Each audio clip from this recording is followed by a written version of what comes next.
இன்றைக்கி வந்து நம்ம எலக்ட்ரிஷியன் வந்து ஸ்பாட் லைட்லாம் ஃபிக்ஸ் பண்ணி கொடுத்துட்டாரு கிச்சனில். ஸோ கிச்சனில் உள்ள எல்லா ஜாமானும் வந்து மேக்ஸிமம் ஜாமான் வந்து நான் லிவிங் ரூமுக்கு அனுப்பிச்சிட்டேன். சில ஜாமான்லாம் அப்படியே விட்டுட்டேன்.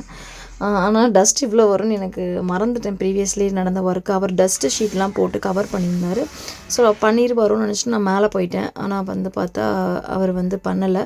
பட் இட்ஸ் ஓகே, எல்லாம் வாஷ் பண்ணி வச்சுட்டேன். கொஞ்சம் வேலை ஜாஸ்தி தான், பட் எல்லாம் க்ளீன் பண்ணினேன். கொஞ்சம் அது கொஞ்சம் டைம் எடுத்தது. ஸோ அப்புறம் அதுக்கப்புறமா எக்ஸ்ட்ரா ஒரு ஃப்ரீசர் நம்மக்கிட்ட கிச்சனில் இருந்ததையும் நவற்றி நம்ம போர்ச்லேயே வச்சாச்சு. ஸோ அதுக்கப்புறமா லிவிங் ரூமெல்லாம் இன்றைக்கி க்ளீன் பண்ணேன். கொஞ்சம் ஸ்பேசஸ் கொடுக்கலாம் குழந்தைங்களுக்கு நடக்கிறதுக்கு போகிறதுக்கு அது மாதிரி. ஸோ அந்த வேலை தான் இன்றைக்கி பார்த்தேன். வேறு ஒன்றும் பெருசாக பார்க்கல. ஸோ வீக்கெண்ட்னால் வந்து நிறைய வேலை இருக்குது பசங்க கூட. ஸோ அதனால் இந்த வீக்குக்கு இந்த வீடியோ தான். ஸோ நாளையிலேருந்து நெக்ஸ்ட் வீடியோவில் பார்க்கலாம் மக்களே. பாய் பாய், அன்டில் தென்.